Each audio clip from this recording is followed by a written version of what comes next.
मेरा पिछला कुछ दिनों का सबसे ज़्यादा तो यही एक्सपेरिमेंट मैं कर रहा था माइंड के साथ ना, कि यदि मैं किसी चीज़ को देख रहा हूँ तो मैं कैसे ट्रिगर हो रहा है वो। और ये मैंने आपके साथ थोड़ा इनडायरेक्टली भी कर करके एक्सपेरिमेंट किए हैं। नमस्ते दोस्तों, ये 18वां एपिसोड। एक बात को मैं फिर से दोहराना चाहता हूँ, मतलब, और ये सब चीज़ें जो है ना, आप ऐसे ही देखो कि मैं बस अपना एक्सपीरियंस, अपना सच में आपके साथ शेयर कर रहा हूँ बस। इसके अलावा कुछ भी नहीं है ना। ये कोई ऐसा कि भाई ऐसे ही करना चाहिए। तो दिक्कत वही है कि लोगों को चाहिए कि उनको ये बता दो कि ये ऐसे करना है तो वो कर देंगे, बट हमारा मिशन वो नहीं है। हमारा मिशन ये है कि लोग खुद से समझें कि उनको क्या सही है। और खुद से समझने के लिए सही में एक ही तरीका है। तो मैं पहले भी बता चुका हूँ, एक ही तरीका है, और कोई तरीका ही नहीं है। आपको उदाहरण भी दूंगा। एक मेन चीज तो इसको, ठीक है, 4-5 चीजें हैं जो एक कनेक्टेड ही है, ठीक है। जैसे बुद्धिज्म के अंदर बोलते हैं कि इंसान गलत नहीं होता है, इंसान का एक्ट गलत हो सकता है, कर्म गलत हो सकता है, बट इंसान गलत नहीं होता है। आई थिंक ये काफी सही तरीका देखने का। तुम कर्म को बोल सकते हो, बट यदि तुमने इंसान को बोलना, बिटरनेस, नेगेटिविटी, तो वो नेगेटिविटी तुम्हारे अंदर ही है। उस इंसान को कोई फर्क नहीं पड़ता है तुमसे। कितने लोग ट्रम्प से मिले भी नहीं है, बट वो हेट करते होंगे ना दिल से, तो वो क्या कर रहे हैं? वो हेट उसको थोड़ी मिल रही है, ट्रम्प को। तुम अपने अंदर ही हेट उत्पन्न कर रहे हो और अपने अंदर ही तुम खुद को जला रहे हो। एक और से सेइंग है कि गुस्सा क्या होता है, तो गुस्सा दूसरे की गलती की सजा खुद को देना गुस्सा है। और इसमें सिर्फ गुस्सा ही नहीं, किसी भी नेगेटिव चीज को तुम देख सकते हो ऐसे। तुम खुद को क्यों सजा दे रहे हो?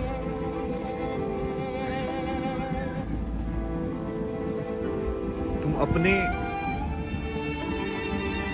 तो फिर तो ये समान से देखने वाला हुआ ही नहीं ना, कि सब लोगों को तुम एक समान देखो। जब सब लोगों को एक समान देख पाओगे, और ये चीज बहुत मुश्किल है, इतनी आसान नहीं है, बहुत ज्यादा मुश्किल है, पता है मेरे को, क्योंकि लाइक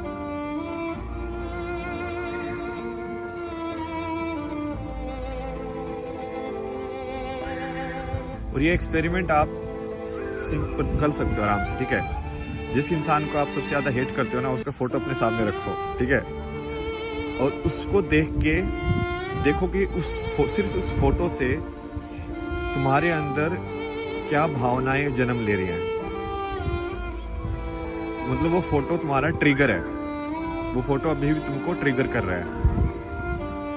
तो ये ट्रिगर सिर्फ ऐसा नहीं है कि वासना या इच्छा या डर में काम करे, ये हेट में भी काम कर सकता है। ईर्ष्या दूसरे की तरफ,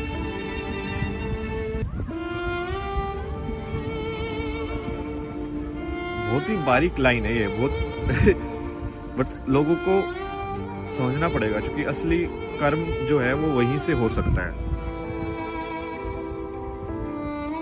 असली कर्म तो वही है ना कि राम इतनी सारी चीजें, इतनी मुसीबतें सह के भी जब वो रावण का वध करता है तो वो उसके लिए रोता है, क्योंकि है तो वो भी जिंदगी ना, है तो वो भी इंसान ही है, तो वो भी लाइफ ही। उसने अपना फर्ज निभाया, बट उसने दिल से नहीं निकाला उसको। इसका एक और कहानी है, ये नीम करोली बाबा जो थे ना, ये रामदास के जो गुरु थे, उनकी है। तो वो रामदास की ने सुनाई है कहानी, भाई मेरे को तो पता नहीं, ठीक है, बट क्या मतलब है, अपन को सिर्फ समझने से मतलब है ना, ठीक है। तो उसमें वो बता रहा था कि आई थिंक उसमें कोई आश्रम होगा, और कोई तो कुक जो था वो अंदर का तेल बाहर जाके बेच रहा था। ये तो इंडिया में होता ही है। तो नीम जो वो थे, उन्होंने बहुत गुस्सा किया उसके ऊपर और निकाल दिया उसको वहां से कि ठीक है, नहीं ऐसे नहीं। बट उन्होंने एक बहुत सही चीज बोली कि बोलो कि लोगों को घर से निकालो, हर चीज से निकालो, बट दिल से मत निकालो। क्योंकि जी तुमने दिल से निकाला तो भाई वो तुम्हारा कर्म में ऐड हो रहा है वो। समझ रहे हो? क्या तुम कोई बात जो सत्य है उसको बोल सकते हो बिना किसी ईर्ष्या या अंदर तुम्हारे कोई बायस होने की बिना वजह से? यही तो है जो मैंने आपको पहले ही समझाया था कि निष्काम कर्म इसको ही बोलते हैं। कि तुम ना किसी की तारीफ से ट्रिगर हो रहे हो, ना किसी की नफरत से ट्रिगर हो रहे हो। यही तो है। आप इनकी कहानियां देखो ना यार, इन्होंने, और ये जो है ना टेक्निक, ये बुद्धिज्म के अंदर सबसे ज्यादा है। क्योंकि बुद्धिज्म में वो अपने अंदर की ईर्ष्या को मेल्ट करते हैं, पिघाल देते हैं, मतलब समझ रहे हो? इट्स लाइक जैसे ये वियतनाम वाले मॉन्क थे, तो एक उनके अंदर कितनी, उसमें भी एक कहानी सुनाई थी ना, आई थिंक मैंने आपको पहले भी सुनाई है। तो वो बंदी बोलती है कि वो वियतनाम के लोग थे जो कि फ्रांस में बैठे हुए थे, ठीक है, मॉन्क लोग। और कोई तो फ्रांस के उसने आके बोला कि अब तो तुम फ्रांस के ही हो सिटीजन, तो अब तो तुम फ्रांस के साथ ही, मतलब जो भी कुछ होगा तो फ्रांस के साथ ही रहोगे ना। तो उस बंदी के अंदर बहुत ऐसे गुस्सा आया, ठीक है, जबकि बात बिल्कुल ठीक थी। तुम्हारी कर्म भूमि तो वही है। अब तो वो तुम्हारे अंदर जो है ना, तुम्हारे अंदर है वो गुस्सा, तुम्हारे अंदर है वो जजमेंट्स। और ये वही है पॉइंट, वही है कि फाइनली, और इसका लेकिन लोग वही है, ये दो धारी तलवार है, ठीक है। अब इसमें ये भी है कि तुमको कर्म भी करना है, ठीक है, कर्म भी करना है, मतलब कि सच के साथ भी रहना है, बट तुमको ईर्ष्या भी नहीं रखनी है। तुमको इस लाइक कि महाभारत के अंदर तुम दुर्योधन को मार दो या तुम लड़ाई करो, जीतो तुम धर्म के हिसाब से, बट फिर भी तुम सहानुभूति रखो उस इंसान के लिए भी। तुम चाहो कि वो इंसान भी को भी कभी न कभी सच पता चले, उसको भी शांति मिले जिंदगी के अंदर। मेरा पिछला कुछ दिनों का सबसे ज़्यादा तो यही एक्सपेरिमेंट मैं कर रहा था माइंड के साथ ना, कि यदि मैं किसी चीज़ को देख रहा हूँ तो मैं कैसे ट्रिगर हो रहा है वो। और ये मैंने आपके साथ थोड़ा इनडायरेक्टली भी कर करके एक्सपेरिमेंट किया है कि जैसे मान लो अभी मैं ऐसे बैठा हुआ हूँ, तभी आपको लग रहा है कि भाई हाँ ठीक ठाक बंदा है, सेम बंदा है, मतलब मॉडर्न लुकिंग टाइप के कपड़े हैं, सही है, शेव वेव भी किए हुए हैं, तो तुम एक तरीके से सोचोगे उसको। यदि मैं अभी लाइक ऊपर से कपड़े उतार के यदि सेम चीज़ बोल रहा होता तो आपका ध्यान कहाँ पे जाता, आपका ट्रिगर हो जाता हो ना, तो आप मेरी बात पे ध्यान नहीं देते। यदि मैं वही चीज़ मान लो ऐसे लाइक गांजा या इस सब के मार के बोल रहा होता, यदि आपके सामने मार रहा होता तो आप जज करते। तो जजमेंट आपके अंदर है, जजमेंट्स को निकालो।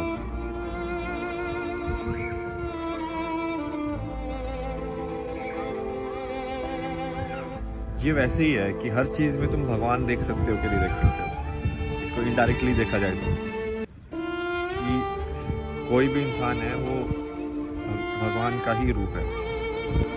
ये तो करके भी दिखाया हुआ मैंने आपको। दूसरे पे कमेंट करके दूसरों को जज करने के बजाय आप सिर्फ अपना काम करते रहो। ये जो दूसरे का कमेंट करना, दूसरे को जज करना,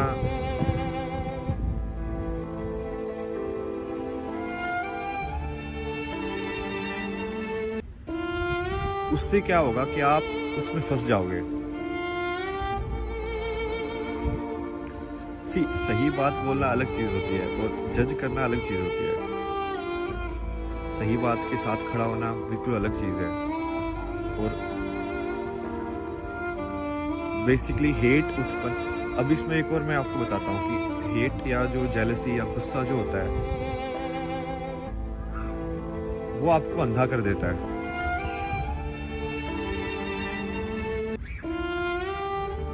बट गुस्से में तो कोई भी लड़ाई लड़ सकता है, कोई भी लड़ाई लड़ सकता है, क्योंकि गुस्से में इंसान अपने आप में नहीं रहता। वो एनर्जी, वो आपकी ऊर्जा जो है वो लाइक अंदर खतरनाक तरीके से घूम रही है। उस टाइम पे उसको बोलोगे ना कि दीवार में मुक्का मार दे, तो वो दीवार में मुक्का मार देगा। बट क्या तुम शांत भाव से उतनी ही ऊर्जा को ध्यान लगा के कंसंट्रेट करके लड़ सकते हो शांति से? दो लोग बात कर रहे हैं तो तुम्हारी बात में ज्यादा वजन तो हो नहीं जाएगा यदि तुम उसको बहुत नेगेटिव तरीकों से बोलोगे, तो बात तो वही रहेगी, क्योंकि सच तो सच ही है। बट यदि तुम उसको नेगेटिव तरीकों से बोलोगे तो वो दूसरे लोगों के दिल के अंदर भी ईर्ष्या उत्पन्न करेगा, दूसरे लोगों के दिल के अंदर भी एक हेट उत्पन्न करेगा, गुस्सा उत्पन्न करेगा। ये बहुत बारीक लाइन है जिसमें तुम सच के साथ भी रहो बट तुम अपने आप के अंदर जहर नहीं घोल रहे हो, क्योंकि वो जहर तो तुम्हारे अंदर ही रहेगा भाई। कुछ जैसे मैंने एक्सपेरिमेंट किए कि मैं अलग अलग टाइप के, और वो मैंने एक्सपेरिमेंट इसलिए किए क्योंकि वो कहीं ना कहीं मेरे अंदर भी था। तो जैसे मैं ऐसे देखता था ना कि ये लोग यार ऐसे कलरफुल ऐसे कपड़े पहन के घूम रहे हैं, तो कहीं ना कहीं मेरे अंदर भी जजमेंट आता था कि यार ये इंसान ऐसे कैसे हो सकता है, क्योंकि मैं कपड़े पे जज कर रहा हूँ, ठीक है। तो मैं सोच रहा हूँ कि यार ये सदगुरु बात तो सब सही बोल रहा है, बट ये ऐसे लाइक रंग बिरंगे कपड़े पहन के ऐसे क्यों बैठा हुआ है, सिंपल क्यों नहीं बैठा हुआ? तुम समझ रहे हो? क्योंकि मुझे वो चाहिए कि मैं इस इंसान की बात तभी सुनूंगा जब वो ऐसा दिखे। तो ये आपके अंदर का जजमेंट है।